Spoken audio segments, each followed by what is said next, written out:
Isaias Kapitulo 9. Paghahari ng Prinsipe ng Kapayapaan.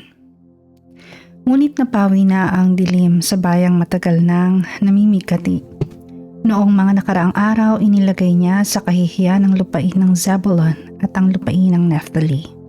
Ngunit sa panahong darating, dadakilain niya ang lupaing ito, daanang papunta sa lawa sa ibayo ng Jordan sa Galilea ng mga Hentil. Nakakita ng isang maningning na liwanag ang bayang matagal nang lumalakad sa kadiliman. Sumikat na ang liwanag sa mga taong naninirahan sa lupaing balot ng dilim. Pinasigla mo ang kanilang pagdiriwang, dinagdagan mo ang kanilang tuwa. Nagagalak sila na parang panahon ng anihan at parang mga taong naghahati-hati sa nasamsam na kayamanan, sapagkat binali mo ang pamatok ng kahirapan at mga bigatin sa kanilang balikat ay pinasan. Pamalo na mga api iyong binali tulad ng Midian na iyong ginapi. Ang pangyapak ng mga mandirigma at ang lahat ng kasuotang tigmak sa dugo ay susunugin. Sapagkat isinilang ang isang sanggol na lalaki para sa atin. Ibibigay sa kanya ang pamamahala at siya ang tatawaging kahangahangang tagapayo, makapangyarihang Diyos, walang hanggang Ama, Prinsipe ng Kapayapaan. Magiging malawak ang kanyang kapangyarihan at walang katapusang kapayapaan ang ipagkakaloob sa trono ni David at sa kanyang kaharian.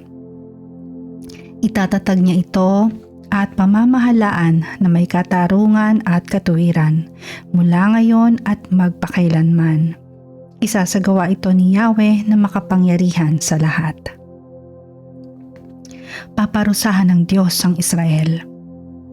Nagsalita ang Panginoon laban kay Jacob sa kaharian ng Israel. Malalaman ito ng lahat ng tao sa Ephraim at ng lahat ng naninirahan sa Samaria.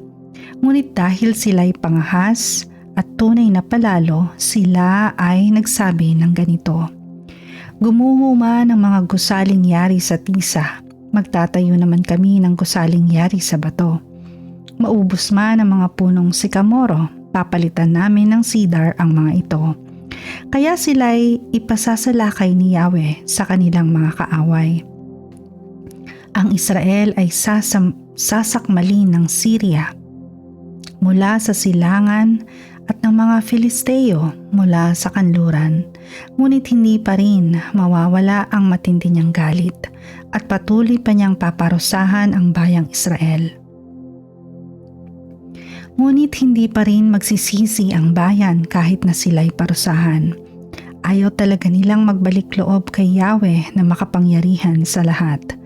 Kaya sa loob lamang ng isang araw ay paparusahan ni Yahweh ang mga pinuno't mamamayan ng Israel para silang hayop na pinutulan ng ulot buntot. Ang uloy ang matatandang pinuno na iginagalang at ang buntot na may mga propetang bulaan. Iniligaw ng kanilang mga pinuno ang bayang ito, kaya ang mga tagasunod nila ay nagkakagulo. Dahil dito, hindi kinalugdan ng Panginoon ang kanilang mga kabataang lalaki. Hindi niya kinahabagan ang kanilang mga ulila at biyuda. Lahat sila'y walang kinikilalang Diyos at masasama. Pawang kahangalan ang kanilang sinasabi. Sa lahat ng ito'y hindi mawawala ang matindi niyang galit. Patuloy niyang paparusahan ang bayang Israel. Ang kasamaan ay naglalagablab na parang apoy at sumusunog sa mga tinik at dawag. Tutupukin nito ang masukal na gubat at papailan lang ang makapal na usok. Susunugin ang buong lupa dahil sa poot ni Yahweh na makapangyarihan sa lahat, at ang mga tao'y parang mga panggatong sa apoy at walang ititira sa kanyang kapwa. Susunggapan nila ang anumang pagkain kanilang makikita, gayunman hindi sila mabubusog. Kakainin din nila kahit laman ng kanilang mga anak. Magsasagupaan ang mga naninirahan sa Manases at Ephraim. At pagkatapos ay pagtutulungan ang Juda. Ngunit hindi pa rin mawawala ang matinding poot ni Yahweh. Patuloy niyang paparusahan ang bayang Israel.